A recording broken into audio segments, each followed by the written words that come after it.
IPL 2025లో నిరాశపరిచిన తర్వాత Faf du Plessis major league cricket 2025లో అద్భుతాలు చేస్తున్నాడు. 42 ఏళ్ల వయసులో కూడా పాప్ డూప్లెసిస్ లో 21, 22 ఏళ్ల క్రికెటర్ లాంటి చురుకుదనం కనిపిస్తోంది. Texas super Kings, San Francisco unicorns మధ్య జరిగిన మ్యాచ్ లో అద్భుతమైన బ్యాటింగ్ ప్రదర్శనతో డూప్లెసిస్ సెంచరీ సాధించాడు.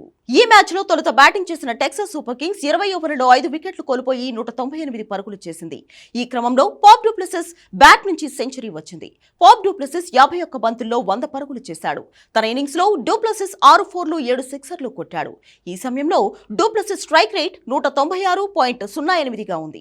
బ్యాటింగ్ తో పాటు డూప్లెసిస్ మేజర్ లీగ్ క్రికెట్ లో తన ఫీల్డింగ్ తో కూడా అందరి దృష్టిని ఆకర్షిస్తున్నాడు. ఈ మ్యాచ్ లో 199 పరుగుల లక్ష్యాన్ని శాన్ ఫ్రాన్సిస్కో యూనికార్న్స్ ఈ లక్ష్యాన్ని 3 వికెట్లు కోల్పోయి 16.1 ఓవర్లలోనే ఛేదించింది. శాన్ ఫ్రాన్సిస్కో యూనికార్న్స్ తరపున బ్యాటింగ్ చేసిన ఫిన్ అలెన్ అత్యధికంగా 35 బంతుల్లో 78 పరుగులు చేశాడు.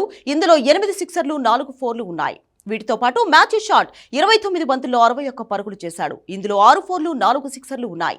అలాగే జేక్ ఫ్రేజర్ 25 బంతుల్లో 3 ఫోర్లు 2 సిక్సర్లతో 37 పరుగులు చేశాడు.